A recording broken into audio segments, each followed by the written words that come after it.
নমস্কার বন্ধুরা, রেনবো আপার লাইভ চ্যানেলে সবাইকে স্বাগত জানাই। কলকাতার বিভিন্ন জায়গায় রয়েছে অজস্র কালী মন্দির, আর সেই মন্দির জুড়ে রয়েছে বিভিন্ন অলৌকিক কাহিনী।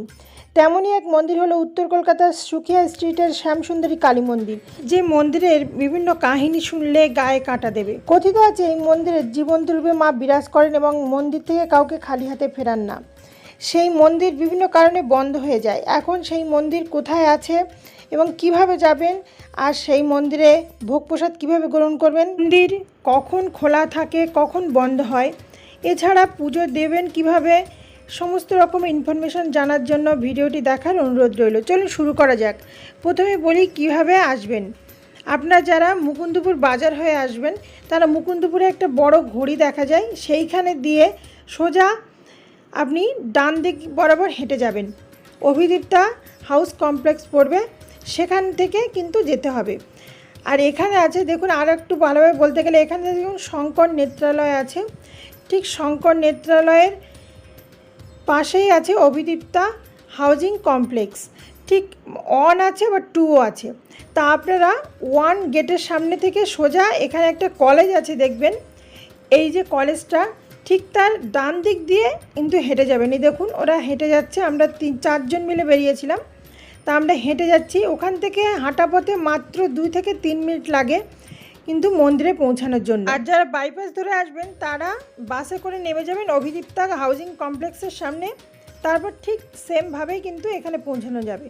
আর আমরা প্রথমে ডান দিকে ঘুরে গেছিলাম, তারপর বাঁ দিক ধরে কিন্তু মন্দিরে পৌঁছে গেছি। আর একটা রুট যেটা দেখুন আমি বলছি, সোজা আর.এন. টেগর হসপিটাল আছে, আর পাশে শঙ্কর নেত্রালয়ের ঠিক মাঝ বরাবর এই যে দেখছেন রাস্তাটা, এই রাস্তা বরাবর হেঁটে কিন্তু পুকুরের পাশেই কিন্তু মন্দিরটা, একেবারে খুবই সহজ।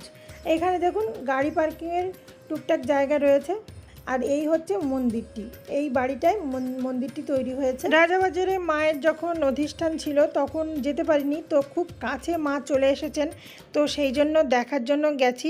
দোল পূর্ণিমার শুভ লগ্নে সাউথ কলকাতায় মুকুন্দপুর এলাকায় মায়ের মন্দিরটি উদ্বোধন হয়েছে। তো এখানে দেখুন ঠিক পাশেই কিন্তু এখানে মায়ের পূজার জন্য কিন্তু সামগ্রী পাওয়া যাচ্ছে, পূজার সামগ্রী। তো এখানে আমার বন্ধু কিনে নিল একটা ফুলের মালা, আর কলা, আর ধূপ, আর মোমবাতি নিল 70 টাকা। আর এই যে দেখছেন সোজা ঢুকে গিয়ে কিন্তু এখানে জুতো রেখে এই হচ্ছে প্রবেশদ্বার। আর সরাসরি যারা মন্দিরে যেতে না চাইবেন বা বাইরে থেকে দর্শন করতে চাইবেন তাদের জন্য কিন্তু পাশ দিয়ে কিন্তু যাওয়ার জায়গা আছে। তো এখানে আজকের মঙ্গলবার খুব ভিড় হয়েছে মন্দিরে। আর এইখানে দেখুন মন্দিরে মায়ের মূর্তি খুব সুন্দরভাবে দেখা যাচ্ছে, আর ঝাড়বাতির আলোয় মায়ের মন্দিরটি একেবারে আলোয় ঝলমল করে উঠেছে, আর মূর্তিটি খুবই সুন্দর লাগছে। এখানে ঠিক বাইরে এখানে প্রদীপ জ্বালানো বা ধূপ জ্বালানো বা মোমবাতি জ্বালানো এবং মাকে দেখিয়ে কিন্তু এখানে কিন্তু রাখার সুবন্দোবস্ত করা হয়েছে। আর পাশেই মহাদেবের একটি বড় শিবলিঙ্গ বিরাজমান, আর তার পাশেই কিন্তু নরসিংহের একটি মূর্তি আছে। আর যারা বাইরে থেকে এসে এখান থেকে দর্শন করতে চান তারা কিন্তু এখান থেকেই কিন্তু দর্শন করে নিতে পারবেন মূর্তি। ভক্তরা এবং বিভিন্ন তারকারা কিন্তু এই মন্দিরে মাকে দেখতে ছুটে এসেছে। 6:30 নাগাদ শুরু হয়েছিল আরতি। চলুন আরতি দেখা যায়।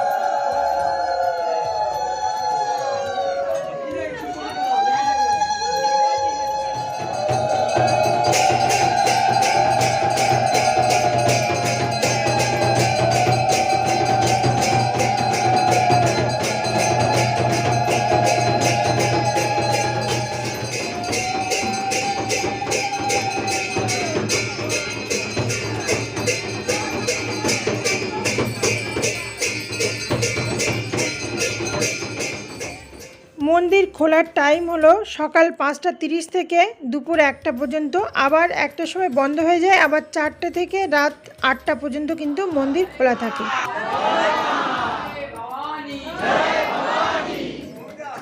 ওম নমঃ পার্বতী পতে।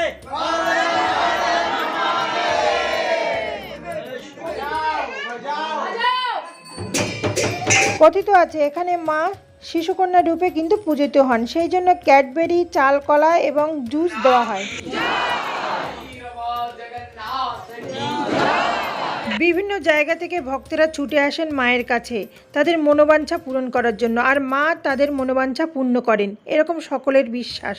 গর্ভগৃহে মায়ের ছোট মূর্তি আছে, পাশে আছেন শ্রী জগন্নাথ দেব, বলভদ্র এবং সুভদ্রা দেবী, আর তার পাশে আছেন মা সরস্বতী, এবং নিচে আছে নবগ্রহের মূর্তি, আর পাশে আছেন ভৈরব। এই মন্দিরে দুবেলা অন্নভোগ হয় এবং সেই ভোগ পরে ভক্তদের মধ্যে বিতরণ করা হয়।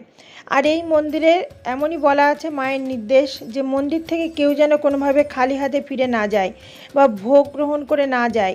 ভোগ যদি কোনোভাবে কমও পড়ে তাহলে কিন্তু ভিক্ষা করে হলেও কিন্তু ভক্তদের মাঝে ভোগ বিতরণ করতে হবে। এই মন্দিরে মায়ের নাকি পলক পড়ে, এটি অনেক ভক্তরা দেখেছেন। এছাড়া মা নাকি হেঁটে বেড়ান মন্দির চত্বরে, এসব বিভিন্ন রকম ভক্তদের বিশ্বাস।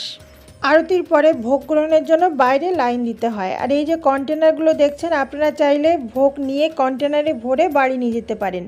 আর এখানে এইভাবে কিন্তু ভোগ দেওয়া হয়, এরকম বসে সবাইকে থালা নিয়ে নিতে হয়। এখানে আজকে প্রসাদে ছিল খিচুড়ি, আর একটা পাঁচমিশালি তরকারি, আর একটা রসগোল্লা, আর সঙ্গে কলা দিচ্ছিল বা শশা দিচ্ছিল, এরকম বিভিন্ন রকম ফল দিচ্ছিল। তো অপূর্ব তৃপ্তি করে আমরা ভোগ গ্রহণ করলাম। আর এরকম লাইন দিয়ে দিয়ে কিন্তু যেতে হয়। বারবার করে ওনারা বলছিলেন ভোগ খেয়ে থালা একটা নির্দিষ্ট জায়গায় ফেলে। ভিডিওটি আজকে এখানেই শেষ করছি। ভালো লাগলে চ্যানেলটিকে সাবস্ক্রাইব করে পাশে থাকার অনুরোধ রইল। আর অবশ্যই মন্দিরে আসবেন মায়ের ভুবন ভোলানো রূপ দেখতে, এবং অবশ্যই প্রসাদ গ্রহণ করবেন, ভালো লাগবে আশা করি।